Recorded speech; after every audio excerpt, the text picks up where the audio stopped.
یہ تھا کہ حضرت عثمان کا چونکہ میں رشتہ دار ہوں، بنو امیہ سے میرا تعلق ہے، حضرت عثمان بھی بنو امیہ کے تھے، تو حکومت پہ دباؤ ڈالا جائے کہ حضرت عثمان کے قاتلوں کو چوک پر لٹکایا جائے۔ یہ گڑبڑ یہاں سے شروع ہوئی ہے۔ بات آ رہی ہے سمجھ میں؟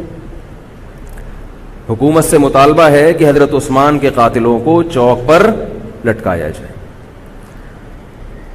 یہ مطلب نہیں تھا حضرت معاویہ کا کہ حکومت کا اہل میں ہوں، مجھے خلافت دی جائے، میں علی کو نہیں مانتا یا میں علی کو معاذ اللہ برا سمجھتا ہوں، ایسا نہیں تھا۔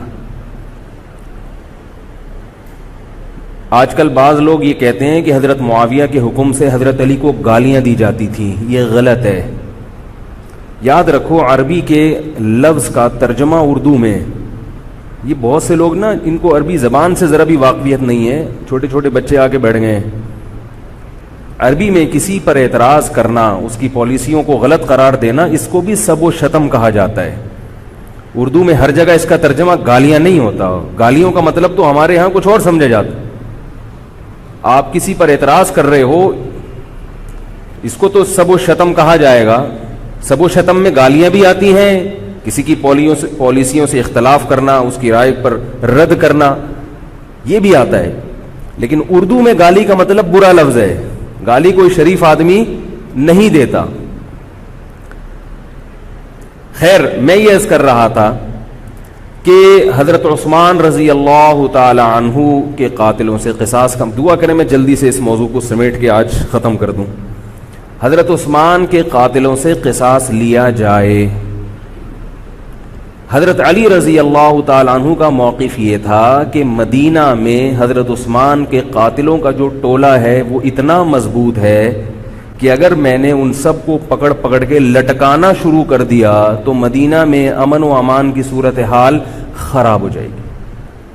حکومت بھی دہشت گردی کے خلاف جب ایکشن لیتی ہے تو یہ سوچتی ہے نا کہ دہشت گردوں میں کتنی پاور ہے، تمیز سے، طریقے سے۔ اب یہ ایک اختلاف تھا جو بڑھنا شروع ہو گیا۔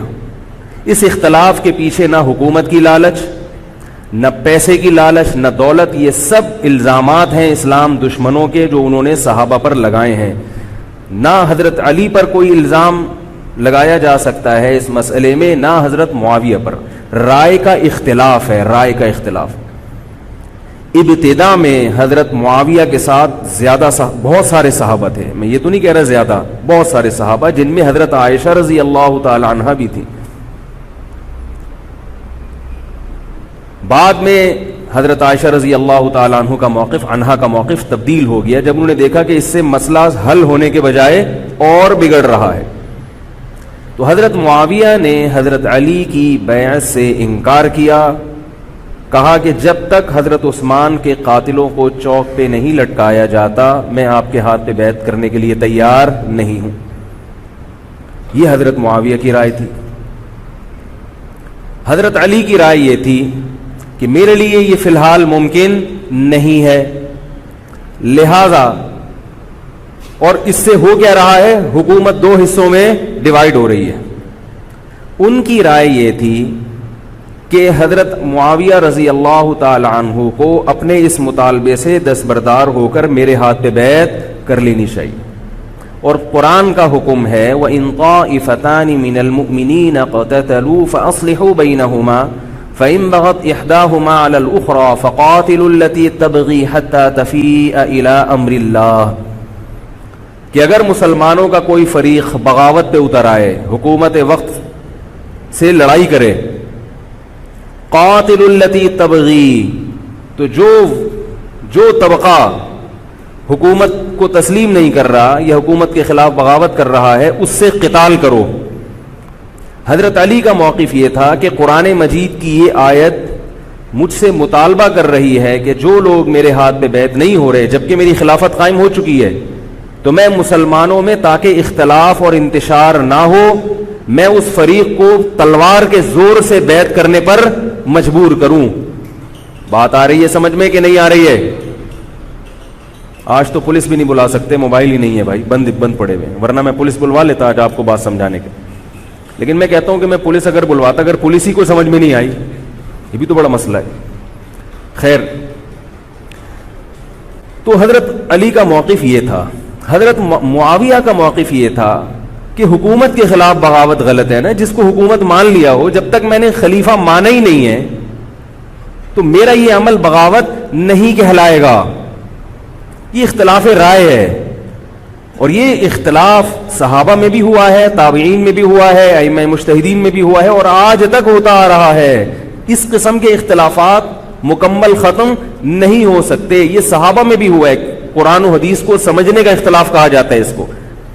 اور اس اختلاف کے بارے میں نبی صلی اللہ علیہ وسلم کی صحیح حدیث ہے, اذا اجتہد المجتہد فإن أصاب فله أجران وإن أخطأ فله أجر واحد. جب کوئی مجتہد اجتہاد کرتا ہے, کیا مطلب, قرآن و حدیث کو سمجھنے کی کوشش کرتا ہے, اگر وہ صحیح نتیجے پر پہنچ جائے تو اس کو 2 اجر ملتے ہیں, اگر غلط نتیجے پر پہنچے تو بھی 1 اجر ملتا ہے اس کو, اس لیے کہ اس کے بس میں جو تھا وہ اس نے کر لیا. اب پیغمبر تو موجود نہیں ہے جو آگے بتائیں گے کہ یہ صحیح کر رہا ہے, یہ غلط کر رہا ہے. میں نے اپنے ایک استاد سے ایک مرتبہ پوچھا کہ حضرت یہ علماء میں جب اختلاف ہوتا ہے کسی مسئلے میں تو عوام بڑی پریشان ہوتی ہے, کیا کریں ہم؟ انہوں نے فرمایا کہ عوام کو یہ بتاؤ کہ ہم پیغمبر نہیں ہیں اور ہم پیغمبر سے براہ راست مسئلہ پوچھ نہیں سکتے. ہمارے پاس جو قرآن و سنت ہے اور جو فقہائے کرام نے اس قرآن و سنت کی تشریح کی ہے, جو فقہ کی کتابیں ہیں, ہم اس میں دیکھتے ہیں. اب اس میں 2 علماء کی رائے میں اگر اختلاف ہو جائے تو اس اختلاف کو ختم کرنے کا ہمارے پاس کوئی راستہ نہیں ہے. نبی ہوتے تو ہم پوچھ لیتے, جب راستہ نہیں ہے تو بھائی اللہ کے نبی نے فرما دیا کہ جو تمہارے بس میں ہے وہ کر لو. اگر درست بات تک پہنچ گئے ڈبل اجر, نہیں پہنچے تو بھی اجر. اس میں ہمیں بتا دیا کہ اسلام پر عمل کے لیے اتنا کافی ہے کہ جو تمہاری استطاعت میں ہے وہ کر لو. نہیں آئی بات سمجھ میں؟ اب یہ اختلاف چھوٹے مسائل میں بھی ہو سکتا ہے اور بڑے مسائل میں بھی ہو سکتا ہے. تیسری بھی ایک جماعت تھی. یہ 2 اختلاف تو پتہ چل گئے نا, حضرت علی کا موقف, حضرت معاویہ کا موقف. ایک تیسری جماعت تھی جو یہ کہتی تھی کہ نہ ہم حضرت علی کا ساتھ دیں گے نہ حضرت معاویہ کا, کیونکہ دونوں مسلمان ہیں, دونوں لڑ رہے ہیں, مسلمانوں کو ہم لڑتا ہوا نہیں دیکھ سکتے. ان کا موقف تھا, حضرت علی رضی اللہ تعالیٰ عنہ ایک صحابی کے پاس گئے اور ان سے کہا کہ آپ میری جماعت میں شامل ہوں اور اہل شام کے خلاف میرے ساتھ مل کے لڑیں. وہ صحابی گئے کہ لکڑی کی تلوار اٹھا کے لائے. انہوں نے کہا کہ میں نے رسول اللہ صلی اللہ علیہ وسلم سے سنا ہے کہ فتنے کا دور ہوگا, مسلمان آپس میں لڑیں گے, تو تم اس وقت اپنی تلوار کو لکڑی کی بنا لینا. لکڑی کی تلوار کا مطلب جو کسی سے لڑنے کے کام نہ آئے. میں تو نہیں لڑ سکتا. اب حضرت علی نے یہ نہیں کہ اس پہ تلوار رکھ دی ہو کہ نہیں تو جائے گا, یا تو دائرہ اسلام سے خارج ہے, یا تو باغی ہے, ٹھیک ہے نہیں آ رہی سمجھ میں چھوڑ دو. آج جو فتنے کھڑے ہو رہے ہیں نا, وہ اس پہ نہیں ہو رہے کہ صحیح کیا ہے غلط کیا ہے. فتنہ اس پر ہو رہا ہے کہ جو مجھے سمجھ میں آ رہا ہے وہ میں تھوپ کے اس کو مسلط کر دوں. مجھے اگر رفع الیدین سمجھ میں آ رہا ہے تو پوری دنیا رفع الیدین کیوں نہیں کر رہی, اور اگر مجھے ترک رفع الیدین سمجھ میں آ رہا ہے تو یہ چند لوگ رفع الیدین کیوں کر رہے ہیں. صحابہ کے دور میں رفع الیدین بھی ہوتا تھا اور ترک بھی ہوتا تھا, پھڈے نہیں ہوتے تھے. صحابہ کے دور میں زور سے آمین بھی تھی اور آہستہ آمین بھی تھی, جھگڑے نہیں تھے. صحابہ کے دور میں امام کے پیچھے فاتحہ پڑھنے والے بھی تھے اور امام کے پیچھے فاتحہ کو ناجائز اور حرام سمجھنے والے بھی تھے, مگر پھڈے بازی بولو بھائی نہیں تھی. تو حضرت علی رضی اللہ تعالیٰ عنہ نے ان صحابی کو مجبور نہیں کیا. حضرت علی کی فوج میں عمار ابن یاسر رضی اللہ تعالیٰ عنہ بھی تھے, زبیر ابن عوام, عبداللہ ابن زبیر رضی اللہ تعالیٰ عنہ, عبداللہ ابن زبیر ابن عوام. حدیث میں آتا ہے کہ جب جنگ صفی میں, جنگ جمل میں دونوں فوجیں آمنے سامنے کھڑی ہوئی ہیں, زبیر ابن عوام رضی اللہ تعالیٰ عنہ نے تقریر کی, اہل شام سے خطاب کر کے کہا کہ اے اہل شام, ہم جانتے ہیں کہ تمہارے ساتھ محمد صلی اللہ علیہ وسلم کی زوجہ ہیں حضرت عائشہ, جو ہمارے موقف سے متفق, یہ صحیح بخاری کی روایت ہے, جو ہمارے موقف سے متفق نہیں ہے, لیکن ہے نبی کی بیوی, اور ساتھ کس کا دے رہی ہے, تمہارا. اب اعتدال دیکھیں صحابہ کی رائے میں. فرمایا اللہ کی قسم ہم یہ جانتے ہیں کہ جیسے وہ دنیا میں نبی کی زوجہ تھی جنت میں بھی نبی کی زوجہ ہوں گی، اگرچہ وہ اس معاملے میں ہمارے خلاف ہیں مگر اس کی وجہ سے ہم ان کے جنتی ہونے کا انکار نہیں کر سکتے۔ کیا مطلب؟ ان کی سمجھ میں جو آ رہا ہے وہ اس کے حساب سے کر رہی ہیں، لیکن ہماری سمجھ میں ان کی بات نہیں آ رہی۔ کیوں؟ اس لیے فرمایا کہ ہم یہ دیکھ رہے ہیں کہ اللہ ہمیں نبی کی زوجہ عائشہ رضی اللہ تعالی عنہا کے ذریعے آزما رہا ہے کہ تم نبی کی زوجہ کو دیکھتے ہو یا قرآن کے حکم کو دیکھتے ہو۔ قرآن کہہ رہا ہے کہ خلیفہ کے خلاف بغاوت نہیں ہو سکتی، کائنم من کان، بغاوت کرنے والا کوئی بھی کیوں نہ ہو۔ تو نہ چاہتے ہوئے بھی ہم تمہارے خلاف آگے کھڑے ہوئے ہیں۔ خدا کی قسم اس آزمائش میں ہمیں کس نے ڈالا ہے؟ اللہ نے ڈالا ہے۔ وہ لوگ جو حضرت عائشہ رضی اللہ تعالی عنہا پر تہمتیں لگاتے ہیں، جو حضرت معاویہ کو برا بھلا کہتے ہیں، وہ لوگ حضرت علی اور ان کے ساتھیوں سے سبق کیوں نہیں سیکھ لیتے؟ ایک مرتبہ میرے پاس ایک سوال آیا، سوال کرنے والے نے حضرت معاویہ کی شان میں گستاخی کا پورا ایک باب باندھا ہوا تھا۔ اس نے کہا کہ جس نے نبی کے داماد کے خلاف تلوار اٹھائی وہ اسلام میں معاذ اللہ کیسے ہو سکتا ہے، اور ایسے برے برے القاب کہ میں زبان پہ بھی نہیں لا سکتا۔ میری عادت ہے شارٹ کٹ جواب دینے کی، گل ویلے دی تے پھل موسم دا۔ اتنا ٹائم تھوڑی ہے کہ ہر آدمی کے سوال کو لے کے بیٹھ جائیں۔ میں نے کہا آپ کے جواب میں اتنا کافی ہے کہ یہ وہ الزامات ہیں کہ جس کے خلاف تلوار اٹھائی اس نے بھی یہ الزامات نہیں لگائے۔ مدعی سست اور گواہ چست، نہیں آ رہی میرا خیال ہے بات سمجھ۔ جو حضرت علی کے ساتھ تھے انہوں نے تو یہ کچھ حضرت معاویہ کے خلاف نہیں کہا، انہوں نے تو وہ تو پھر بھی جنتی مان رہے ہیں، ایک دوسرے کی نماز جنازہ میں شریک ہو رہے ہیں، مال غنیمت کو تقسیم نہیں کر رہے، ایک دوسرے کی عورت پہ ہاتھ نہیں اٹھا رہے، احترام کر رہے ہیں، ایک دوسرے کے پیچھے جنگ ختم ہونے کے بعد نمازیں پڑھی جا رہی ہیں۔ اللہ تعالیٰ نے یہ مثال صحابہ کی قائم کی ہے دنیا کو دکھانے کے لیے کہ ان میں اتنا بڑا اختلاف ہو کہ تلواریں بھی چل جائیں تو وہ اختلاف بھی حدود سے تجاوز نہیں کرتا، اور ہمارے چھوٹے چھوٹے اختلافات میں کیا ایک دوسرے کے خلاف بہتان تراشیاں اور زبان درازیاں ہوتی ہیں۔ تو یہ اختلاف تھا حضرت علی اور حضرت معاویہ کا، جس میں تین فریق تھے۔ ایک حضرت علی تھے، ان کا موقف یہ تھا کہ میرے لیے تلوار اٹھانا واجب ہے۔ حضرت علی کے ساتھ جو لوگ تھے ان کا بھی یہ موقف تھا۔ حضرت معاویہ کا یہ موقف تھا کہ میں باغیوں کی فہرست میں آتا نہیں ہوں۔ کیوں نہیں آتا؟ اس لیے نہیں آتا کہ میں نے خلافت کو تسلیم نہیں کیا، اور ان کے ساتھ بھی صحابہ کرام کی ایک جماعت تھی۔ اور تیسرا موقف، بہت سارے صحابہ یہ تھے جو کہتے تھے ہم کسی کا ساتھ نہیں دیں گے، دونوں طرف مسلمان ہیں، ہماری تلوار سے کسی مسلمان کا خون ہو ہم یہ برداشت نہیں کر سکتے۔ ہماری رائے یہ ہے، اہل سنت والجماعت کی رائے یہ ہے کہ یہ ان تینوں فریقوں میں جو برحق تھے وہ حضرت علی تھے، کیونکہ حکومت تھی ان کے پاس۔ باقی جو دونوں فریق تھے صحابہ کرام کے، ان سے غلطی ہوئی ہے، مگر یہ غلطی اجتہادی ہے، یہ نفس پرستی والی غلطی، حکومت کی لالچ والی، دولت کی لالچ والی، یا ہٹ دھرمی والی یا ضد والی غلطی بولو بھائی نہیں ہے۔ یہ وہ غلطی ہے جس کے بارے میں محمد صلی اللہ علیہ وسلم نے فرمایا کہ اگر مجتہد سے غلطی ہوتی ہے تو بھی اس کو اجر ملتا ہے، کیونکہ اللہ نے قرآن میں فرمایا فاتقوا اللہ ما استطعتم، اللہ سے اتنا ڈرو جتنی تم میں استطاعت ہے۔ تو ان کی جتنی سمجھ میں آیا انہوں نے اس حساب سے کیا۔ تو دو جنگیں ہوئی ہیں، جنگ جمل اور جنگ صفین۔ اب ایک اور بات ہے، تاریخی حقیقت ہے کہ دو جنگوں کے بعد حضرت علی رضی اللہ تعالی عنہ کو خوارج نے شہید کر دیا۔ یہ وہی خوارج جو حضرت عثمان کے قاتل تھے، انہوں نے شہید کس کو کیا؟ حضرت علی کو۔ حضرت علی کی شہادت کے بعد حضرت حسن رضی اللہ تعالی عنہ کی 6 مہینے تقریباً خلافت رہی ہے۔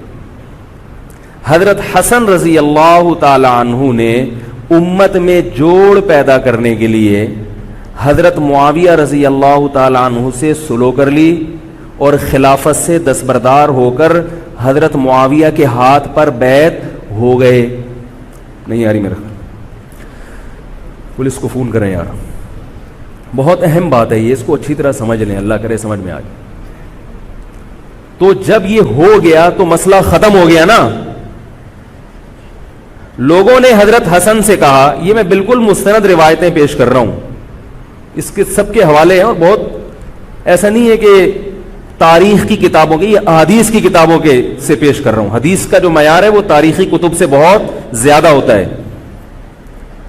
لوگوں نے حضرت حسن سے یہ کہا کہ یہ تو عار اور ذلت کی بات ہے کہ آپ کے والد نے جس کے خلاف 2 جنگیں لڑی ہوں, تو آپ اپنے والد کی جس سے دشمنی رہی ہو, بیٹا اس سے بیعت ہو رہا ہے. ہمارے ہاں اس کا تصور ہے. سیاسی لوٹے ہمارے ہاں بہت ہیں, مگر وہ بھی دنیاوی مفاد میں دائیں بائیں لڑکتے ہیں. آخرت کی خاطر کوئی اپنے عہدے سے دستبردار ہو جائے, یہ نہیں ہوتا. حضرت حسن اہل بیت میں سے ہیں. حضرت حسن بیعت ہو گئے کس کے ہاتھ پر؟ حضرت معاویہ. لوگوں نے کہا یہ عار اور ذلت کی بات ہے, تو حضرت حسن کے وہ تاریخی الفاظ ہیں کہ میں دنیا کی ذلت کو جہنم کی آگ پر ترجیح دیتا ہوں. کیا مطلب؟ میں مسلمانوں کو آپس میں لڑتا ہوا نہیں دیکھ سکتا, میں نہیں لڑتا ہوا دیکھ سکتا. اب کوئی اس بیس پر حضرت علی پہ الزام لگائے کہ اس کا مطلب وہ لڑتا ہوا دیکھ سکتے تھے. بھائی ان کا جو موقف تھا, جو ان کی سمجھ میں آیا, وہ انہوں نے کیا. حضرت حسن کا موقف اپنے والد کے موقف سے مختلف تھا. یہ اختلاف رائے ہو سکتا ہے. ان کا موقف یہ تھا کہ بھئی حضرت معاویہ حکومت کے اہل ہوں یا نہ ہوں, یہ ایک الگ بحث ہے. اگر میں ان کے مقابلے میں متوازی حکومت قائم کروں گا تو پھر مطالبہ ہوگا حضرت عثمان کے قاتل سے قصاص, جو کہ ممکن نہیں ہے, اور پھر یہ لڑائی آگے چلے گی. تو بہتر ہے کہ دستبردار ہو جاؤ کہ حضرت آپ ہمارے خلیفہ ہیں, آپ ہمارے امیر ہیں. نبی صلی اللہ علیہ وسلم اس کی پیشگوئی پہلے کر چکے تھے. حضرت حسن رضی اللہ تعالیٰ عنہ کے بارے میں فرما چکے تھے کہ اللہ میرے اس بیٹے کے ذریعے مسلمانوں کے 2 فریق میں صلح پیدا کریں. تو جو اہل بیت سے محبت کرنے والے لوگ ہیں, ان کو بھی چاہیے کہ کوئی ایسا کام نہ کریں جس سے مسلمانوں میں دوبارہ سے اختلاف اور انتشار پیدا ہو جائے. جوڑ کی اہمیت شریعت میں زیادہ ہے. اب جب حضرت معاویہ کی خلافت قائم ہوئی ہے, حضرت معاویہ نے حضرت حسن رضی اللہ تعالیٰ عنہ کے اکرام میں کوئی کسر نہیں چھوڑی. اس پر متواتر روایات ہیں کہ حضرت معاویہ جتنا حضرت حسن کا اکرام کیا کرتے تھے, اتنا کسی کا اکرام نہیں کرتے تھے. بہت زیادہ آپ کو عزت دی حضرت معاویہ رضی اللہ تعالیٰ عنہ نے. حضرت معاویہ کے بعد یزید کی خلافت قائم ہوئی ہے, حکومت قائم ہوئی ہے. حضرت معاویہ صحابی رسول تھے. بہت سارے صحابہ کو آپ کے طریقہ حکومت پر اعتراض تھا, کیونکہ بہرحال باقاعدہ سلیکشن نہیں ہوئی تھی. لیکن پھر بھی صحابہ کرام نے, جب حضرت حسن بیعت ہو گئے تو باقی کس کو اعتراض کا حق ہوگا بھائی.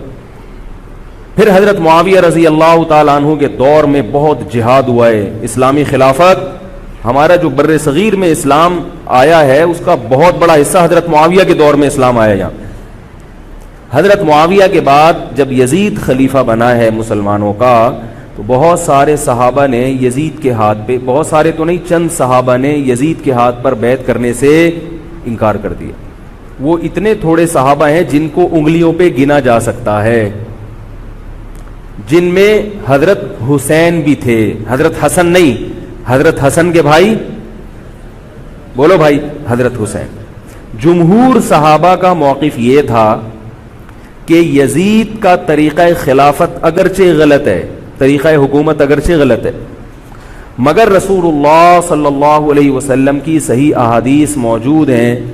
نبی صلی اللہ علیہ وسلم نے فرمایا, صحیح بخاری کی حدیث ہے, اسمعوا واطیعوا ولو سلط علیکم رجل حبشی کأن رأسہ ذبیبہ. آپ صلی اللہ علیہ وسلم نے فرمایا, سنو اور اطاعت کرو, اگرچہ تم پر کوئی حبشی غلام مسلط کر دیا جائے جس کا سر کشمش کی طرح پچکا ہوا ہو. کیا مطلب؟ سلیکشن نہیں ہوئی بلکہ زبردستی مسلط ہو گیا کسی بھی طرح سے, اور جو مسلط ہوا وہ کسی بھی لحاظ سے حکومت کرنے کا اہل نہیں ہے, غلام ہے. غلام کبھی بھی حکومت کا اہل نہیں ہوتا, اور غلام بھی حبشی, کالا کلوٹا, گوروں سے جس کو ویسے ہی تبھی نفرت ہو, بھائی ہم سارے سفید ہیں, اور یہ ایک بلیک کہاں سے آ گیا دوسری قوم کا آدمی. انسان دوسری قوم کے آدمی کو قبول نہیں کرتا, قوم بھی دوسری, اور فرمایا شکل بھی اچھی نہیں ہے. بھائی حاکم کم از کم شکل کا اچھا ہو تو اطاعت کرتے ہوئے مزہ آتا ہے, شکل بھی اچھی نہ ہو تو آدمی کہتا ہے یار اس کی مانوں میں, عجیب سا ہے. یہ فطرت ہے انسان کی. لوگ کوشش کرتے ہیں نا امام لائیں تو شکل بھی اچھی ہو اس کی, یہ کوشش کرتے ہیں لوگ. امام میں پتہ نہیں کیا کیا دیکھ رہے ہوتے ہیں. تو کیا ہے, شکل بھی اچھی نہیں ہے اور عقل بھی نہیں ہے, سر پچکا ہوا ہے کس کی طرح, کشمش کی طرح. صحیح ہے بخاری کی حدیث. مطلب یہ کہ کسی بھی لحاظ سے نہ لک وائز اچھا لگ رہا ہے آپ کو, نہ اس کے اندر صلاحیتیں, مگر مسلط ہو گیا, کسی نے بھی مسلط کر دیا, تو آپ نے فرمایا اب اس کے خلاف بغاوت نہیں کرنی, اس کی اطاعت کرنی ہے. آپ کہیں گے یہ کیسا حکم ہے بھائی اسلام کا, ایک آدمی نا اہل ہے مگر اس کی مان کے چلو تو مروا دے گا. یہ اس لیے اسلام نے حکم دیا ہے کہ اس کے پاس پاور تھی تو مسلط ہوا ہے نا. کیا خیال ہے بھائی؟ تو اب جب اس کے خلاف چلو گے تو اس سے وہ ہٹنے والا نہیں ہے, وہ خون خرابہ کر دے گا, قتل و غارت کرے گا اور فساد پیدا کر دے گا وہ.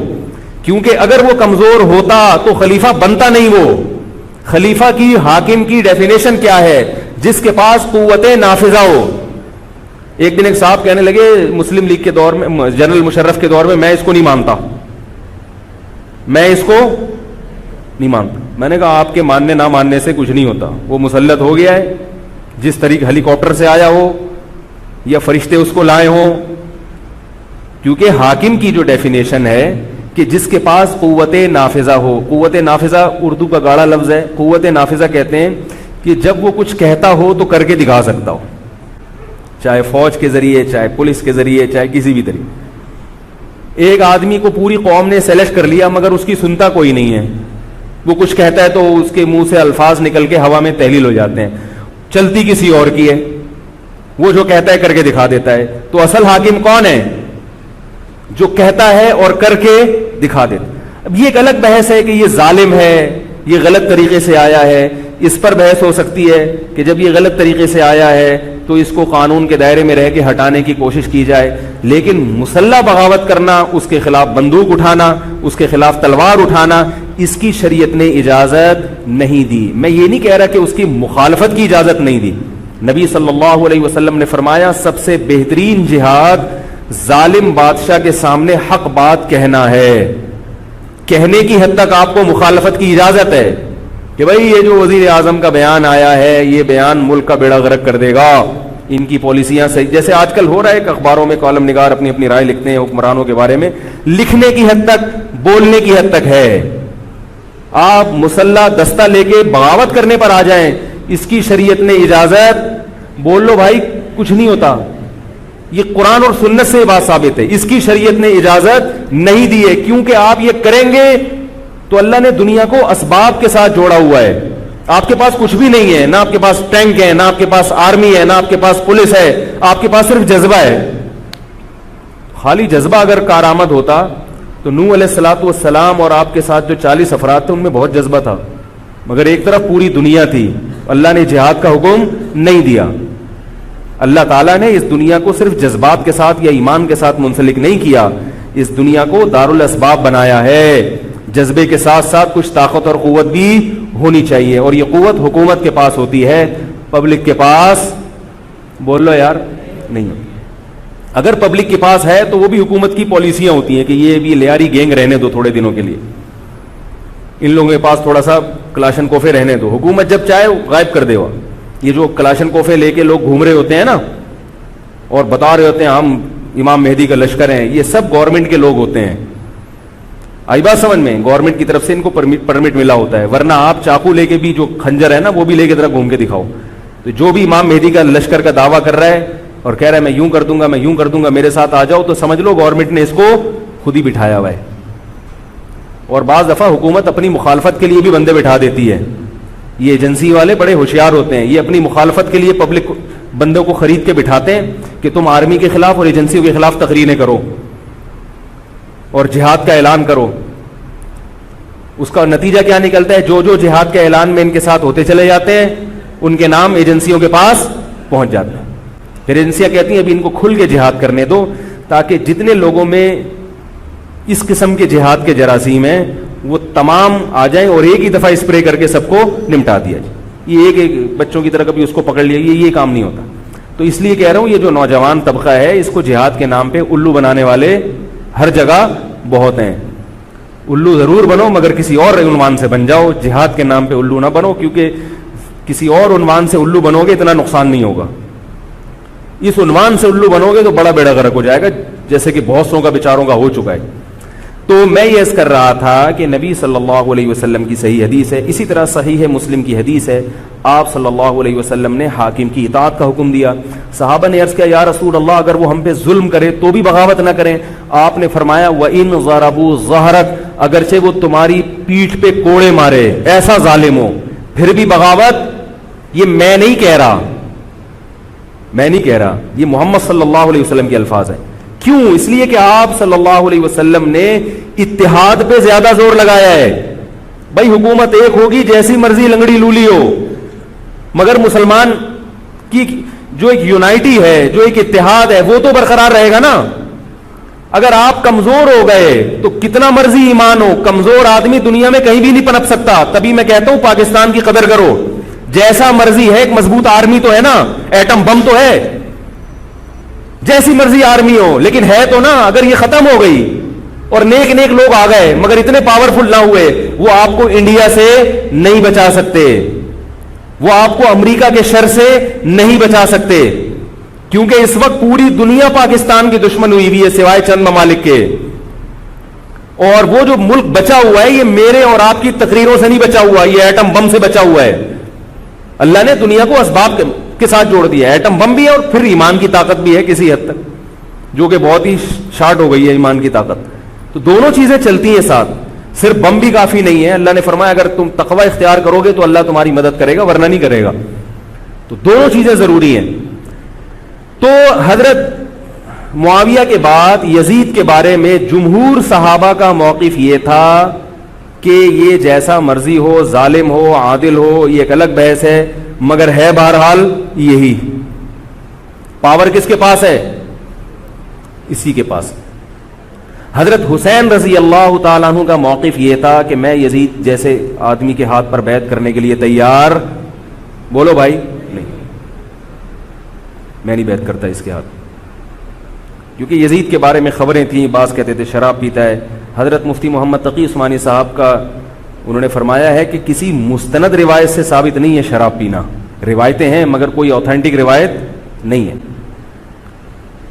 تو اب نتیجہ کیا نکلا کہ حضرت حسین رضی اللہ تعالیٰ عنہ کے پاس کوفہ سے خطوط آئے. کوفہ کا گورنر تھا ابن زیاد, وہ بھی یزید کا آدمی تھا, بڑا ظالم آدمی تھا وہ. اہل کوفہ کے خطوط آئے کہ آپ آ جائیں یہاں پر, یہاں سب لوگ آپ کے ہاتھ پر بیعت کرنے کے لیے تیار ہیں. حضرت حسین کا خیال یہ تھا کہ اگر یہ سب تیار ہیں تو یزید کی حکومت بغیر لڑائی کے, بغیر بڑے قتال کے, مسلمانوں کے خون خرابے کے بغیر ختم ہو سکتی ہے. آئی بات سمجھ میں؟ جو انفارمیشن آپ کو ملی تھی, جو نالج آپ کو ملی تھی, وہ نالج غلط تھی. اگر وہ نالج صحیح ہوتی تو حضرت حسین کبھی کربلا کی طرف رخ نہ کرتے, کیونکہ حضرت حسین کا موقف بھی یہی تھا کہ مسلمانوں کی تلواریں آپس میں نہ چلیں. حضرت حسین رضی اللہ تعالیٰ عنہ کے پاس جب 50 سے زیادہ خطوط آئے ہیں اہل کوفہ کی طرف سے کہ آپ آئیے, آپ آئیے, آپ آئیے, تو پہلے حضرت حسین رضی اللہ تعالیٰ عنہ نے اپنے رشتہ دار جو آپ کے چچزاد تھے مسلم بن عقیل, ان کو بھیجا. نتیجہ کیا نکلا؟ مسلم بن عقیل کا وہاں پر حکومت نے گرفتار کر کے ان کو قتل کر دیا. اب یہ ایک ایسا ظلم تھا جس کے ظاہر ہے کہ کسی کو سفیر بنا کے بھیجا جائے, کسی کو حال احوال دیکھنے کے لیے بھیجا جائے, اور حضرت حسین کی نیت ہرگز بغاوت کی نہیں تھی. مگر کوفہ کے گورنر کو اور یزید کو یہ خیال تھا کہ خلافت کے اصل اہل یقیناً یہی ہیں, کہیں ایسا تو نہیں ہے کہ یہ امیر بننا چاہتے ہیں, یہ خلیفہ بننا چاہتے ہیں.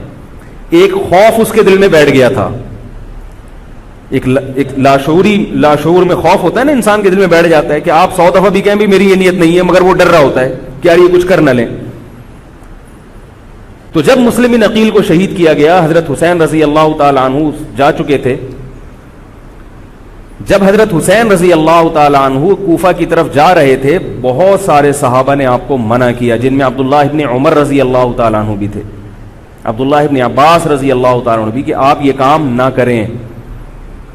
بعض نے تو کہا کہ ہمیں آپ کی شہادت کا یقین ہے، کیونکہ جس حالات میں آپ جا رہے ہیں حکومت یہ سمجھے گی کہ بغاوت کرنے آ رہے ہیں، لہذا وہ آپ کو کیا کرے گی، اس بیس پہ قتل نہیں کرے گی کہ آپ نواسہ رسول ہیں، کیونکہ وہ بھی مسلمان تھے.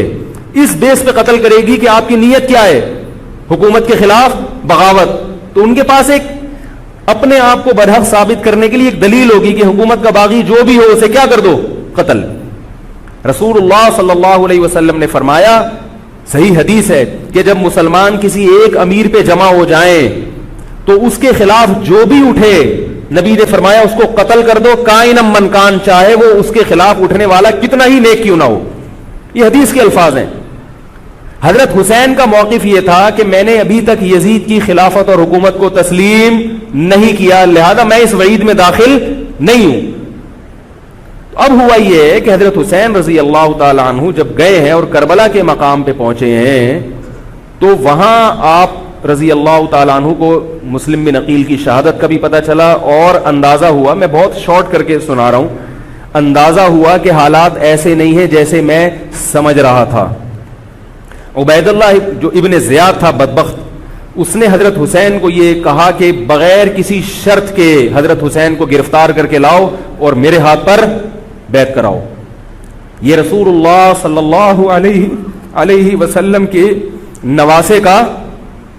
نواسے کی توہین تھی کہ آپ صلی اللہ علیہ وسلم کے نواسے ہیں اور ان کے ساتھ ایسے معاملہ کیا جائے جیسے ایک عام شخص کے ساتھ معاملہ کرتے ہیں. ان کو گرفتار کر کے معاذ اللہ گھسیٹ کے لاؤ اور میرے ہاتھ پر بیعت پر کیا کرو، ان کو مجبور کرو. حضرت حسین رضی اللہ تعالیٰ عنہ کا کربلا کے میدان میں موقف یہ تھا کہ میں اگر بیعت ہوں گا تو ڈائریکٹ یزید کے ہاتھ پہ بیعت ہوں گا جو مسلمانوں کا خلیفہ ہے، ابن زیاد کے ہاتھ پر بیعت نہیں ہوں گا. یہ بھی اس تاریخ کا ایک اہم پہلو ہے کہ حضرت حسین نے کوفہ جانے کا ارادہ ترک کر دیا اور کربلا سے شام جانے کا آپ رضی اللہ تعالیٰ عنہ نے ارادہ کر لیا. اور بعض مورخین نے لکھا ہے کہ حضرت حسین جو واپس آ رہے تھے تو وہ کربلا سے گزر رہے تھے، وہ واپسی کا راستہ ہی شام کا راستہ ہے. نہیں یاری بات میرا خیال ہے سمجھ، وہ جس ٹریک پر چل رہے تھے وہ راستہ کون سا ہے، وہ شام کو جاتا ہے. یہ اس کی علامت ہے کہ آپ یزید سے ملاقات کے لیے، مذاکرات کے لیے تیار، بولو بھائی، ہو چکے تھے کہ میں خود براہ راست یزید سے مل کے حال احوال دیکھتا ہوں، اگر مجھے سمجھ میں آئے تو میں اس کے ہاتھ میں بیعت ہو جاؤں گا.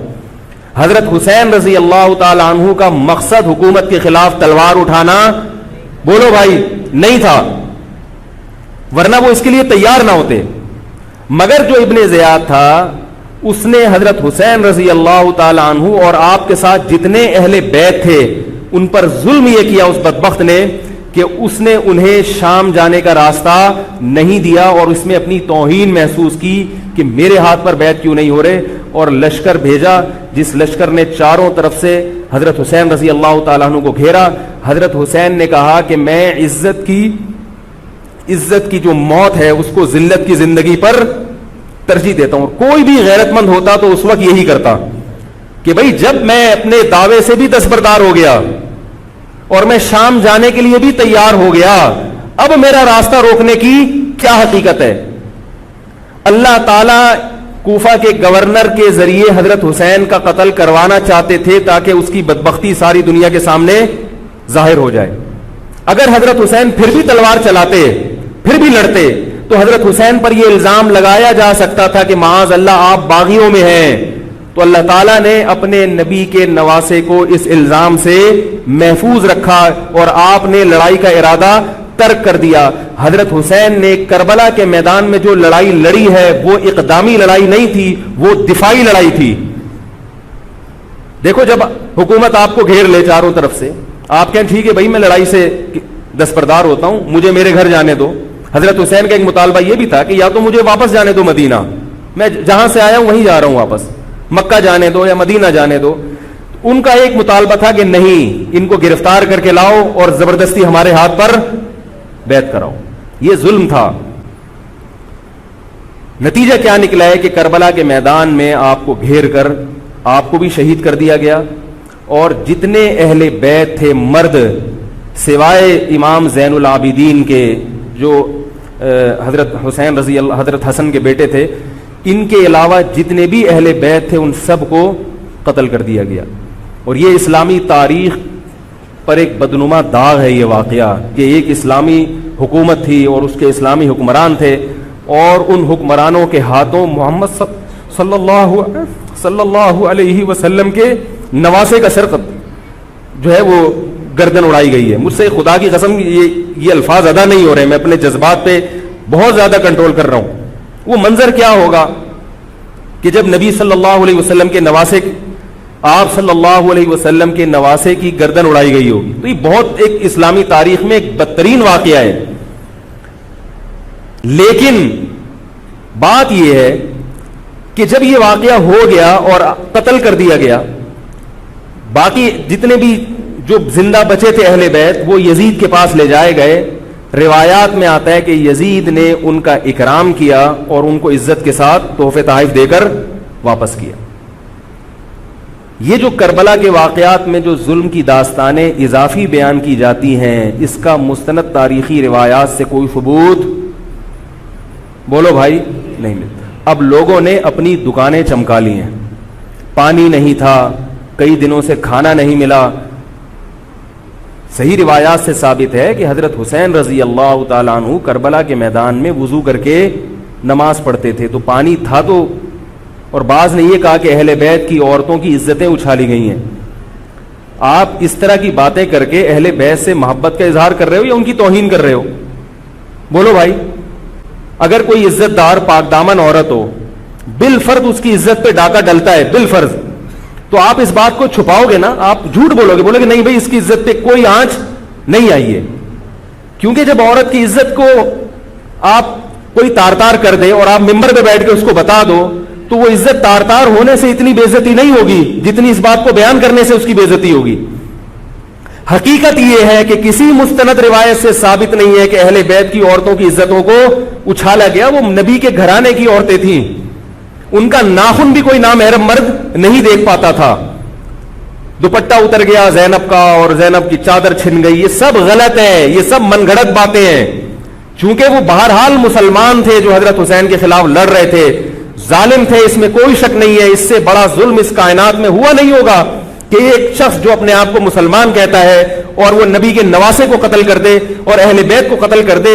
اسلامی سیاست میں اتنی گندی تاریخ ہمیں کبھی بھی نہیں ملتی.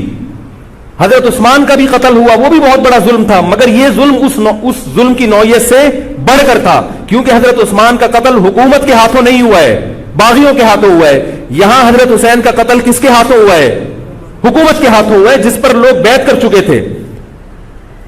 تو یہ اسلامی تاریخ میں ایک بہت بڑا بدنما داغ ہے، مگر اس کو بیان جس انداز سے کیا جاتا ہے اور جتنے قصے کہانیاں من گھڑت سنائے جاتے ہیں ان کا حقیقت سے تعلق نہیں ہے. ہماری نظر میں چاہے پانی بند کیا ہو یا نہیں کیا ہو، کھانا ملا ہو یا نہیں ملا ہو، ہماری نظر میں حضرت حسین رضی اللہ تعالی عنہ کا سر قلم کر دینا ہی کائنات کا بدترین ظلم ہے.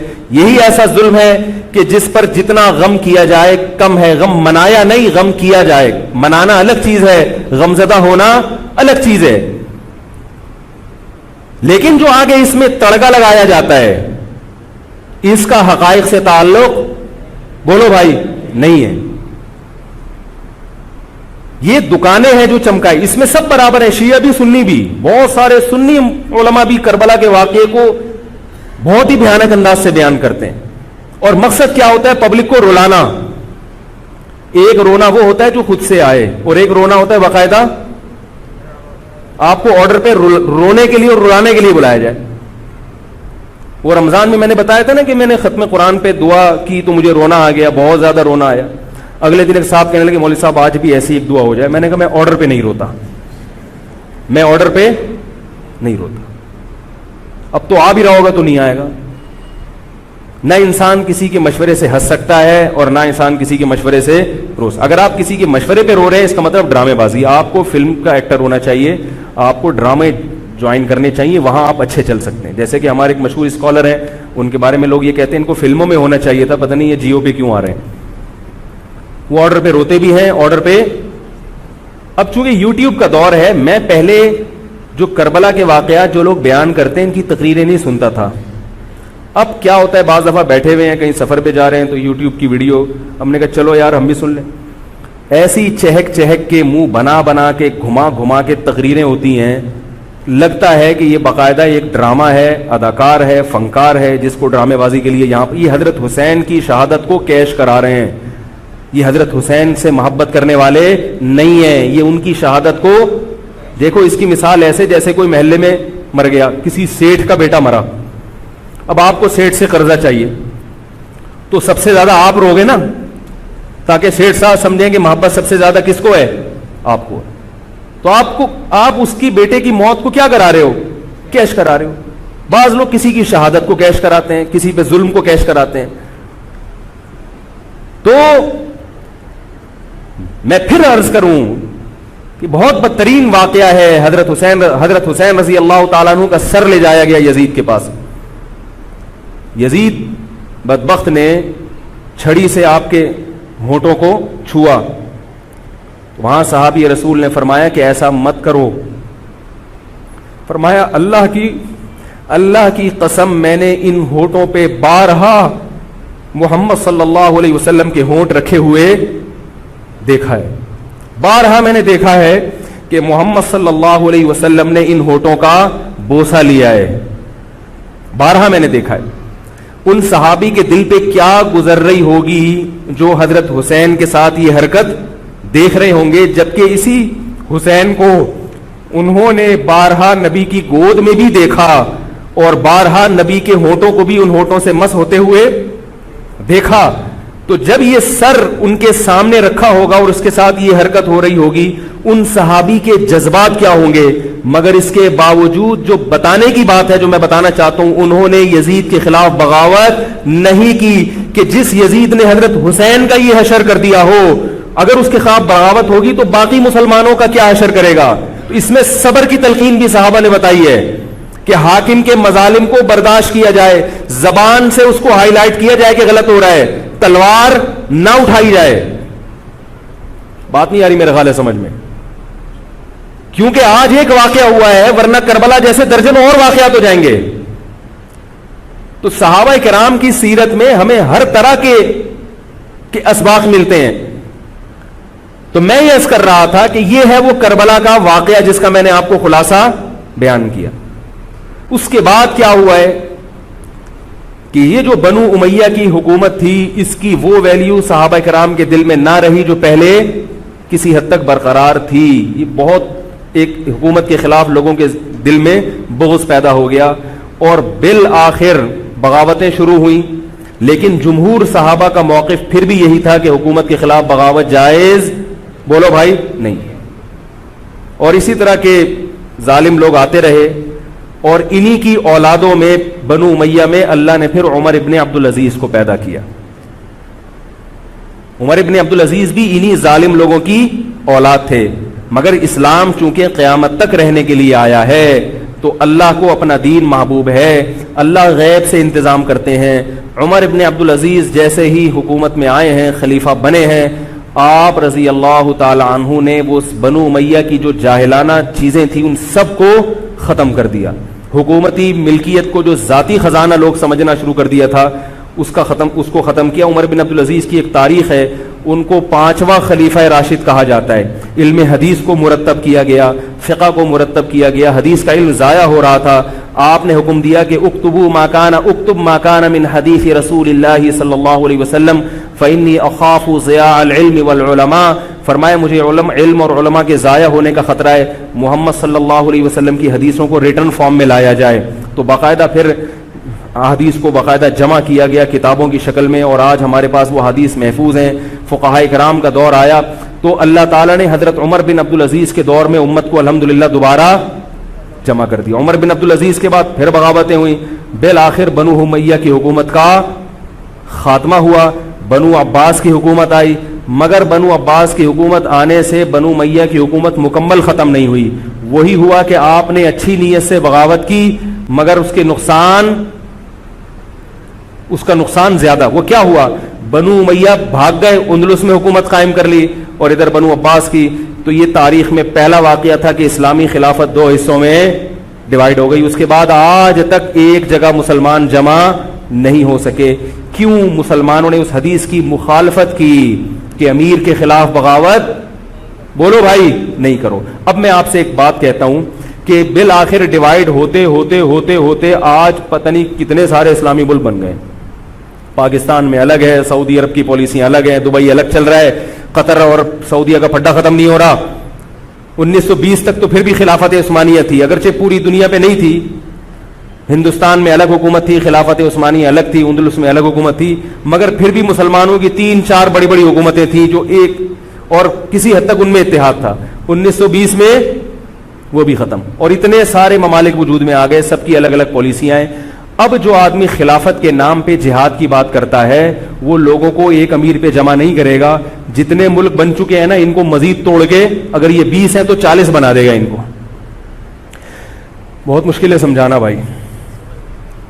اب اگر کوئی کہتا ہے نا ظالم حاکم کے خلاف تحریک چلاؤ, آؤ ہمارے ساتھ مسلح بغاوت میں شامل ہو, ہم حکومت کے خلاف تلوار اٹھائیں گے, تو نتیجہ کیا نکلے گا؟ یہ سارے مل کے ایک امیر نہیں بن جائیں گے. یہ اگر 20 ہے نا تو کتنے ہو جائیں گے؟ بولو بھائی 40. جیسے جو جماعت المسلمین بنی نا کہ 4 فقہ ہیں, حنفی, شافعی, مالکی, ہم نہیں مانتے, تو سب کو ختم کرو, ایک بناؤ. تو اس ایک بننے سے یہ ختم نہیں ہوئے, بلکہ 4 کے بعد کتنے ہو گئے؟ 5 ہو گئے. نہیں آ رہی بات میرا خیال؟ آ رہی ہے الحمدللہ. اور بھی جو بھی اس کی باتیں کر رہے ہیں نا, امت کو اتحاد کے لیے آ جاؤ, میرے پاس آ جاؤ, تو وہ 6واں بنا رہا ہے, 7واں بنا رہا ہے, پھر 8واں بنا رہا ہے, ایسے بنتے چلے جا رہے ہیں. او بھائی جو ہے وہاں بریک لگا دو, اللہ کا واسطہ روک دو ان کو, کوئی بات نہیں, 4 ہیں, جو جس کو فالو کرے ٹھیک ہے, کچھ نہیں ہوتا اس سے, ہمیشہ سے چلے آ رہے ہیں. تو اب اگر ایک خلیفہ نہیں ہے, ہونا تو چاہیے ایک ہی خلیفہ, نہیں ہے تو جو ہے اسی پہ گزارا کرو, ورنہ اس سے بھی جاؤ گے, تمہاری کوئی مضبوط طاقت اور قوت ہوگی نہیں. کافر جب چاہے گا تمہیں ٹیشو پیپر کی طرح استعمال کر کے پھینک دے گا. تو کربلا کے واقعہ سے ہمیں کیا سبق ملتا ہے؟ علامہ ابن تیمیہ رحمہ اللہ تعالی فرماتے ہیں کہ جمہور صحابہ کی جو رائے تھی, حضرت حسین رضی اللہ تعالیٰ عنہ کی بھی اپنی ایک رائے تھی, مگر ابن تیمیہ رحمہ اللہ فرماتے ہیں کہ اگر حضرت حسین رضی اللہ تعالیٰ عنہ کربلا کی طرف خروج نہ کرتے تو ابن تیمیہ کی رائے یہ ہے کہ یہ زیادہ بہتر تھا. اب آپ کہیں گے کہ صحابی رسول کی رائے سے اختلاف کر رہے ہیں, نہ, وہ کہہ رہے ہیں وہ جو جمہور صحابہ تھے جو حضرت حسین کو منع کر رہے تھے وہ بھی تو صحابہ تھے. حضرت حسن بھی تو صحابی تھے. حضرت حسن نے حضرت معاویہ کے خلاف لڑائی نہیں لڑی. تو صحابہ کی 2 رائے تھی, جمہور ایک طرف تھے. تو فرماتے ہیں اگر یہ نہ ہوتا تو زیادہ بہتر تھا. لیکن حضرت حسین رضی اللہ تعالی عنہ کے بارے میں ہمارا موقف یہ ہے کہ وہ یہ سب کچھ اس وقت کے جو حالات تھے اس میں کوئی بھی ہوتا اور غیرت مند ہوتا تو وہ یہ کرنے پر مجبور تھا. اور اس میں دھوکہ کس نے دیا حضرت حسین کو؟ اہل کوفہ نے, جس کا حضرت حسین کو علم نہیں ہو سکا. اب میں آپ سے ایک بات عرض کر رہا ہوں, یہ تو میں نے کربلا کی تاریخ کا آپ کو خلاصہ بیان کیا ہے. اس میں جو میں نے ایک دعویٰ کیا کہ اس میں مظالم جو بیان کیے جاتے ہیں اس میں غلو ہے بہت, اس غلو کی ایک دلیل گل ویلے دی تے پھل موسم دا. اب میں آپ کو تاریخی کتابوں کے حوالے دوں, وہ بہت لمبی بات ہوگی, اس میں بہت تضاد ہے. آپ یہ جو خطیب ہے نا جو کربلا کے مظالم بیان کرتے ہیں, ان خطیبوں کے بیان سنیں, ہر آدمی کا بیان دوسرے سے مختلف ہوگا. یہ خود اس کی علامت ہے, یہ کسی ایک بات پر ٹکنے کے لیے تیار نہیں ہے. ان کا مقصد ہے رونا اور پبلک کو رلانا. رونے کا اپنا ایک مزہ ہے. آپ کہیں گے بھائی رلانے میں کیا ملتا ہے؟ بھائی جیسے ہنسنے کا مزہ ہے ایسے ہی آرڈر پہ باقاعدہ رونے کا بھی ایک تو رونا غم سے ہو رہا ہوتا ہے, اس میں مزہ نہیں آتا. ایک آرڈر پہ جب انسان روتا ہے اس کا اپنا ایک مزہ ہے. تو اللہ کے بندو, حضرت حسین کی شہادت کو کیش مت کراؤ. صحابہ کرام پہ جو مظالم ہوئے ہیں ان کو آپ اپنی ذات کو چمکانے کا اور اپنی دکانداری کا ذریعہ نہ بنائیں, چاہے کوئی سنی ہو یا شیعہ ہو. بعض سنی لوگ بھی بہت تڑکا لگاتے ہیں اس میں, ایسا نہیں ہے. اس بارے میں نے جو اسٹڈی کی ہے, مطالعہ کیا ہے, سب سے زیادہ مضبوط تحریر, سب سے زیادہ مضبوط موقف حضرت مفتی محمد تقی عثمانی صاحب دامت برکاتہم کا ہے. حضرت مفتی محمد تقی عثمانی صاحب دامت برکاتہم کی شخصیت ایسی ہے, دیکھو جو مولوی ہوتا ہے نا وہ مولویوں کو سمجھتا ہے, پبلک نہیں سمجھتی. ڈاکٹر کو پتا ہے نا کہ کون سا ڈاکٹر اچھا ہے کون سا گڑبڑ ہے. عام آدمی تو اس کو اچھا سمجھیں گے جو لوگوں کو الو بنا رہا ہے. پبلک کو نہیں پتا ہوتا کہ کس میں کتنا دم ہے. او بھائی سونار کو پتا ہوگا نا کہ یہ اصلی سونا ہے یا ہمارے ایک جاننے والے ہیں کباڑ, وہ دھات پہ ہاتھ رکھ کے بتاتے ہیں پیتل ہے, سونا ہے, تانبا ہے, لوہا ہے, ہاتھ رکھ کے بتا دے گا. حالانکہ اس نے کسی یونیورسٹی سے کوئی کورس نہیں کیا, نہ کوئی سائنسدان ہے. وہ کام کیا ہے کباڑ کا, ساری زندگی یہی کام کیا ہے. تو جو مولوی لوگ ہوتے ہیں ان کی ساری زندگی اسی میں گزری ہوتی ہے, پڑھنے پڑھانے میں, بشرطے کہ ہوں بھی مولوی. روحانی علاج والے مولوی نہیں ہوتے, نام کے مولوی ہوتے ہیں. ان کو پڑھنے کے علاوہ دنیا کا سارے کام آتے ہیں. کتابوں سے ان کو نفرت ہوتی ہے, بس جھاڑ پھونک جن چڑیل وہ اسی سے دکانداری چمچاتے ہیں. ہر داڑھی والا ہر پگڑی والا مولوی نہیں ہوتا. تو جو مولوی ہوتا ہے اس کو پتا ہوتا ہے کہ کون سا مولوی کتنے پانی میں ہے. تو میں تو نہیں دعویٰ کرتا کہ میں عالم ہوں, لیکن آپ لوگ تو مجھے مولوی سمجھ کے آئے ہیں نا, عالم سمجھ کے آئے ہیں. تو آپ کے نظریے کے مطابق میں کہتا ہوں کہ اگر آپ مجھے عالم سمجھتے ہیں تو میں آپ کو بتاؤں کہ پاکستان میں حضرت مفتی محمد تقی عثمانی صاحب جیسا مضبوط علم والا, اور علم بھی بہت سے لوگوں کے پاس ہوتا ہے مگر اعتدال نہیں ہوتا طبیعت میں, وہ باہر کے ماحول سے متاثر ہو جاتے ہیں. حضرت مفتی محمد تقی عثمانی صاحب دامت برکاتہم العالیہ وہ علم میں مضبوط بھی ہیں, اور ان کی جو زبان سے نکلے ہوئے الفاظ یا ان کے قلم سے لکھی ہوئی تحریر بہت ہی نپی تلی ہوتی ہے. ایک حرف بھی اس میں غیر ضروری نہیں ہوتا, اور ایک حرف بھی ایسا نہیں ہوتا جو ضروری ہو اور نہ آیا ہو اس میں. بہت کسی فرقے کی مخالفت بھی کرتے ہیں, بڑی تمیز سے کرتے ہیں. وہ ہم لوگوں کی کیا عادت ہوتی ہے, اب کسی کے خلاف چلو تو کوشش کرو دائرہ اسلام سے کسی طرح باہر نکل جائے. کوشش یہی ہوتی ہے, وہ نکل نہیں رہا ہوتا تو مجبوراً پھر اس کو مسلمان ماننا پڑتا ہے. کیا خیال ہے؟ کوشش یہ ہوتی ہے کہ اسلام کا جو دائرہ ہے وہ اس میں میں رہوں اور دو چار میرے مرید رہیں, لیکن چونکہ پبلک اس کو مانتی نہیں تو مجبوراً ان کو بھی دائرہ اسلام میں داخل کرنا پڑتا. تو حضرت مفتی محمد تقی عثمانی صاحب کی جو تحریریں ہیں وہ بڑی جاندار ہوتی ہیں, ان کو پڑھا کرو اللہ کے بندو. عالم کا یوٹیوب سے نہیں پتہ چلتا کون مفتی ہے کون کیا ہے. حضرت مفتی تقی عثمانی صاحب کی پاکستان میں اتنی عزت نہیں ہے جتنا غیروں نے ان کو عزت دی ہے. سعودی عرب میں جاؤ, امام حرم ان سے مسائل پوچھتے ہیں. ایک صاحب نے مجھے بتایا کہ میں نے امام حرم کو 25 منٹ تک ان سے فون پہ بات کرتے ہوئے دیکھا اور ان سے مسائل پوچھتے ہوئے. عرب علماء ان کی قدر کر رہے ہیں, ملیشیا میں ان کی قدر ہے, پاکستان میں لوگوں کو ان کا پتہ ہی نہیں. میں یہ نہیں کہہ رہا کہ وہ ان سے کوئی خطا ہو ہی نہیں سکتی. تکافل کے معاملے میں حضرت مفتی محمد تقی عثمانی صاحب کی جو رائے ہے, تو میں تو بہت ہی چھوٹا آدمی ہوں, میں یہ نہیں کہہ سکتا, لیکن جن علماء کی رائے ان کے خلاف ہے میرا موقف بھی وہی ہے. میں تکافل کے معاملے میں حضرت مفتی تقی عثمانی صاحب کی رائے کو ہم لوگ صحیح نہیں سمجھتے, لیکن بہرحال اجتہادی اختلاف ہے, یہ نہیں کہ وہ غلط ہیں. تو ہماری رائے ہے کہ اس معاملے میں حضرت سے اجتہادی غلطی ہوئی ہے. میری نہیں, میں تو بہت چھوٹا آدمی ہوں ان کے مقابلے میں, لیکن ہمارے بڑوں کی رائے ہے. اور اس کی جو میں نے ٹوٹی پھوٹا جو اس میں تحقیق کی ہے, مجھے بھی تکافل کے ناجائز ہونے پر اطمینان ہے. بہت اس میں بحث کی ہے, دارالعلوم کے علماء سے بھی ملا ہوں. حضرت مفتی محمد تقی عثمانی صاحب دامت برکاتہم کے ساتھ جو مجلس ہوئی جامعۃ الرشید کے علماء کی 3 گھنٹے, اس مجلس میں بھی میں موجود تھا. تو میں نے دونوں طرف کے دلائل بہت اچھی طرح سے سنے ہیں, تو مجھے اس کے ناجائز ہونے پر اطمینان ہے. لیکن مسئلہ اختلافی ہے, تو جب بڑے حضرات میں جو بڑے علماء ہیں ان میں جب اختلاف ہوتا ہے تو پھر عوام کو چاہیے کہ جس کی رائے پہ ذل زیادہ مائل ہو رہا ہے اس کی رائے کو فالو کر لے, کسی دوسرے پر اعتراض نہ کرے. بات آ رہی ہے سمجھ میں؟ انشورنس کا متبادل ہے نا تکافل, پاک قطر تکافل, یا یہ سب میری رائے میں یہ سب ناجائز ہے. اس پر میں کبھی بیان کروں گا کیوں ناجائز ہے. تو بیان تو نہیں کرنا چاہیے, ان اختلافی مسائل کو ممبر پہ نہیں لانا چاہیے, لیکن یہ کہ اب ہر عالم تک اپنی بات پہنچانا بڑا مشکل ہے. تو میں چاہتا ہوں ایک بیان ایسا ہو تاکہ علماء تک بات پہنچ جائے. پھر علماء جب دونوں طرف کے دلائل رکھ کے فیصلہ کر لیں گے جس عالم کی جو رائے بنے, تاکہ دوسرا پہلو سامنے آ جائے. ابھی تو صرف جواز کا پہلو لوگوں کے سامنے آ رہا ہے, عدم جواز والا نہیں آ رہا, تاکہ دونوں پہلو آئیں. پھر علماء کی جو رائے بنے گی, جو جس کی رائے کو فالو کرتا ہے, ٹھیک ہے بھائی. تو میں یہ کر رہا تھا, حضرت مفتی محمد تقی عثمانی صاحب بہت بڑے عالم ہیں, ان کی قدر کر لیں. ان کی تحریریں بڑی معتدل ہوتی ہیں, اور ان کی رائے بہت ہی معتدل ہوتی ہے اور بہت مدلل ہوتی ہے. تو کربلا کے بارے میں, یزید کے بارے میں جو حضرت مفتی محمد تقی عثمانی صاحب کی رائے ہے وہ وہی ہے جو میں نے آپ کے سامنے بیان کی ہے. بات آ رہی ہے؟ نہیں آ رہی میرا خیال ہے. تو میں یہ نہیں کہہ رہا کہ میں نے ان کی تقلید میں یہ سب بیان کیا ہے, بلکہ جو مطالعہ کیا تو اس کے بعد ان کی رائے بہت زیادہ جاندار لگی ہے. اور یہ جو میں عرض کر رہا ہوں نا کہ یہ جو کربلا کے واقعات بیان کیے جاتے ہیں, ہر خطیب کا بیان دوسرے خطیب سے مختلف ہے. یہ خود اس کی علامت ہے کہ دال میں کچھ کالا کالا ہے, یہ ایک جگہ ٹکتے کیوں نہیں ہیں, ٹکتے کیوں نہیں ہیں.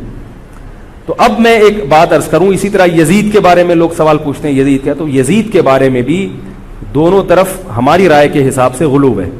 یزید کے دور میں حضرت حسین کا قتل یقیناً ہوا ہے, مگر کسی ایک مستند روایت سے یہ ثابت نہیں کہ یزید نے حکم دیا تھا حضرت حسین کو قتل کرنے کا. یہ کہیں بھی روایت میں ثابت نہیں آ رہی میرا خیال ہے. کوفہ کے گورنر کے حکم سے قتل ضرور ہوا ہے, لیکن کیا یزید نے اس کا آرڈر دیا تھا؟ اس کا کسی مستند روایت میں ثبوت بولو بھائی نہیں ملتا. لیکن اس بنیاد پہ یزید کو رحمت اللہ علیہ کہنا یہ بھی غلط ہے. ٹھیک ہے, یزید کے بارے میں کسی مستند روایت سے نہیں ملتا کہ اس نے قتل کا حکم دیا تھا یا قتل کروایا تھا, لیکن قتل ہونے کے بعد یزید نے اس گورنر کے خلاف ایکشن نہیں لیا. حضرت عثمان کے قاتلوں کے بارے میں تو یہ تھا کہ ان کو لٹکایا جائے, حضرت حسین کے قاتلوں کو کیوں نہیں لٹکایا؟ نہیں یاری بات سمجھ. تو یہ جرم بھی ہے کہ حکومت, ممکن ہے یزید کہہ سکتا ہو کہ میرے بس میں نہیں ہے,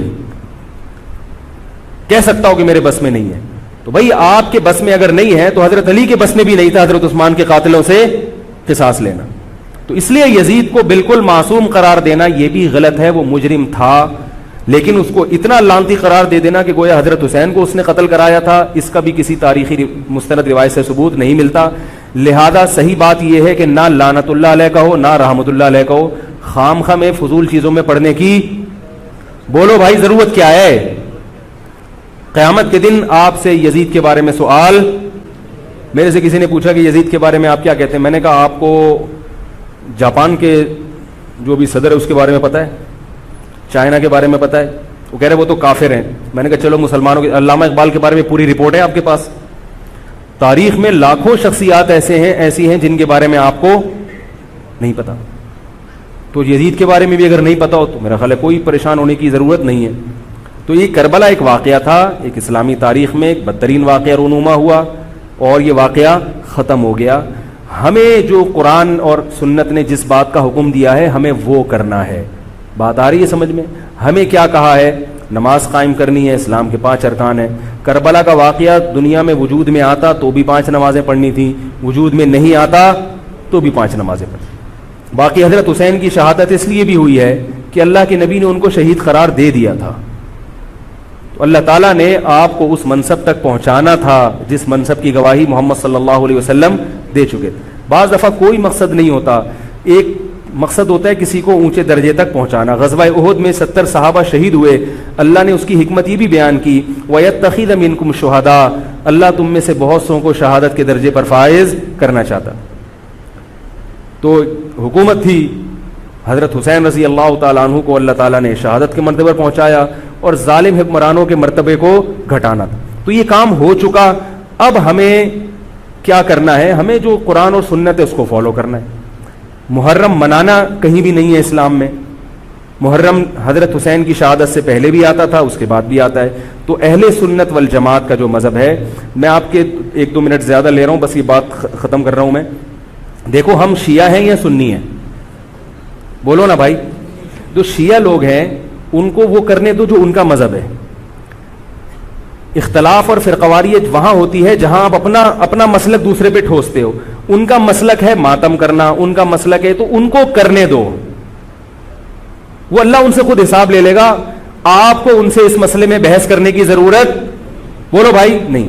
لوگ آفس میں لڑ رہے ہیں شیعہ سے, او بھائی مجھے فون کر کے کہتے ہیں, میں نے کہا یار وہ جب شیعہ ہے تو وہ کیوں مانے گا آپ کی بات؟ تو چھوڑ دو اس کو اپنے حال پہ. حق واضح ہے, باطل واضح ہے, اگر اس کو وہ سمجھ میں آ رہا تو کرنے دو. آپ کیوں الجھ رہے ہو؟ وہ آپ کو تو نہیں لے کے جا رہا نا ماتم کے لیے, کیا خیال ہے؟ تو اس کو بولو بھائی تمہارا مسلک اگر ہے تو تم ٹھیک ہے کرو یہ کام, لیکن یہ کام انڈور ہونے چاہیے, سڑکوں پہ نہیں ہونا چاہیے.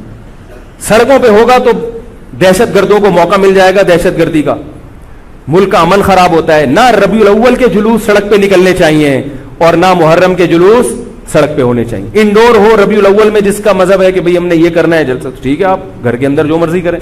گھر کے اندر تو کسی کو اجازت نہیں ہے نا گھسنے کی. آپ کوئی ہال لے لیں رینٹ پہ, آپ اس میں کر لیں اپنے. تو جو بھی ہے انڈور ہونا چاہیے. تو وہ شیعہ ہیں, ان کو وہ کرنے دو جو ان کا مذہب ہے. آپ آدھا تیتر آدھا بٹیر نہ بنو, یا تو پورے سنی بنو یا پورے شیعہ بن جاؤ. یہ درمیان کی چیز کوئی چاہتا ہے کہ میں بن جاؤں؟ ہے بھائی, نہ مرد ہو نہ عورت ہو, بیچ کا تو اچھا نہیں لگتا نا. ایک تو اللہ نے کسی کو بیچ کا بنا دیا, وہ تو آزمائش ہے. خود سے جو بیچ کا ہوتا ہے وہ کسی کو بھی پسند, بول لو نا بھائی, نہیں ہوتا. تو بیچ کے نہ بنو. اہل سنت کے ہاں شیعہ کا مذہب جو ہے وہ کرنے دو اس کو. یہ ہمیشہ سے چلا آ رہا ہے, آج کا نہیں ہے, یہ صدیوں سے چلا آ رہا ہے. آپ نہیں ختم کر سکتے اس کو. یہ حضرت عیسیٰ علیہ السلام آئیں گے تو امت ایک پر جمع ہوگی. باقی جو شیعہ ہے وہ شیعہ ہے, جو سنی ہے وہ سنی ہے. جو اپنی مرضی سے سنی بن جائے ٹھیک ہے, نہیں بنے اللہ جانے. خام خامے فیس بک پر ایک دوسرے کے خلاف کیچڑ, یوٹیوب پر کیچڑ, تقریروں میں کیچڑ. تو میں جو آپ کے سامنے بیٹھا ہوں آپ کو یہ سمجھانے کے لیے کہ آپ ایک فیصلہ کرو, شیعہ ہو یا سنی. اگر سنی ہو تو پھر محرم کی سنی مذہب میں اتنی اہمیت نہیں ہے جتنی ہمارے ہاں بیان کی جاتی. مجھ سے ایک دفعہ کسی نے کہا آپ محرم کی فضیلت پر بیان کریں. میں تھک گیا. میں نے کہا چلو آج بیان ہو ہی جائے. میں نے بیان کیا. میں نے کہا بھائی محرم ان 4 محترم مہینوں میں سے ایک ہے جن میں قتال اور لڑائی جھگڑا منع ہے. بعض علماء کہتے ہیں وہ ان مہینوں کا احترام منسوخ ہو گیا, بعض کہتے ہیں احترام باقی ہے. بہرحال یہ بھی, اس میں بھی اختلاف ہے. اور میں نے کہا دوسرا محرم میں جو 10 محرم ہے, نبی نے فرمایا کہ اس کا روزہ رمضان کے بعد سب سے زیادہ ثواب. وما علینا الا البلاغ. لوگوں نے کہا یہ کیا ہوا؟ میں نے کہا صحیح روایت سے اور مستند روایت سے محرم کی اتنی ہی فضیلت مجھے معلوم ہے. اس سے زیادہ کے لیے آرڈر دینا پڑے گا آپ کو. بندے ہیں وہ پیسے لیتے ہیں اور وہ لہک لہک کے چہک چہک کے بیان کرتے ہیں. چونکہ صحیح روایتیں اتنی ہی مجھے ملی ہیں, اگر کوئی اور ہو تو بتا دینا, اگلے بیان میں اس کا بھی تذکرہ کر دوں گا. اس سے زیادہ ہمارے علم میں تو یہ سنی مذہب بیان کر رہا ہوں میں آپ کو, اہل سنت والجماعت, اہل سرطن والجنابت نہیں, اہل سنت والجماعت. تو یہ ہے. تو 10 محرم کا روزہ رکھیں جیسے کہ حضرت حسین نے رکھا تھا. حضرت حسین تو روزہ رکھ کے شہید ہوئے اور آپ حلیم کی دیگیں پکا کے کھا رہے ہیں. کامن سینس کی بات ہے کہ عقل کو ماتم کرنے کا دل کرے گا کہ نہیں کرے گا؟ بھائی 10 محرم کا روزہ رکھو, 9 کا ملا لو, 11 کا ملا لو تو اچھا ہے. آج کل علماء کہتے ہیں ایک روزہ بھی رکھ سکتے ہیں کیونکہ یہودیوں سے مشابہت نہیں ہے, بہتر ہے 2 ہی رکھیں, نہیں تو 10 کا بھی رکھ لیں تو بھی غنیمت. تو یہ کام تو ہیں کرنے کے. باقی محرم میں آپ شادی بیاہ بھی کریں. نبی صلی اللہ علیہ وسلم نے اپنی زوجہ سے محرم میں نکاح کیا. حضرت حسن نے محرم میں نکاح کیے. حضرت حسن نے تو بہت شادیاں کی ہیں, محرم میں بھی, سفر میں بھی, ربیع الاول میں بھی. اسلام میں کوئی مہینہ منحوس نہیں ہے. محرم اگر ہے تو احترام کا ہے, مبارک ہو سکتا ہے, منحوس. اور حضرت حسین کی شہادت سے محرم کی برکت میں اور اضافہ ہوگی. شہادت ہمارے یہاں نحوست نہیں ہے, شہادت ہمارے یہاں ایک برکت کی چیز ہے. سمجھ رہے ہو بات کو کہ نہیں سمجھ رہے؟ تو 1-2 باتیں اور ہیں, پھر میں انشاءاللہ نماز کے بعد وہ بیان کروں گا تاکہ یہ موضوع میرا کمپلیٹ ہو جائے. تو جو حضرات بیٹھنا چاہیں وہ بیٹھ سکتے ہیں, جو جانا چاہیں وہ جا سکتے ہیں. ٹھیک ہے نا؟ سلام جب میں پھیر لوں تو جو جانا چاہیں وہ اپنی اخپل طریقے سے دعا مانگ کے جا سکتے ہیں. جو بیٹھنا چاہیں تو 5-6 منٹ میں محرم کے بارے میں کچھ باتیں آپ کو بتاؤں گا جو غلط ہو رہی ہیں, جو کہ نہیں ہونی چاہیے. سمجھ رہے ہیں بات کو؟ سبحانک اللہم و بحمدک نشہد ان لا الہ الا انت نستغفرک.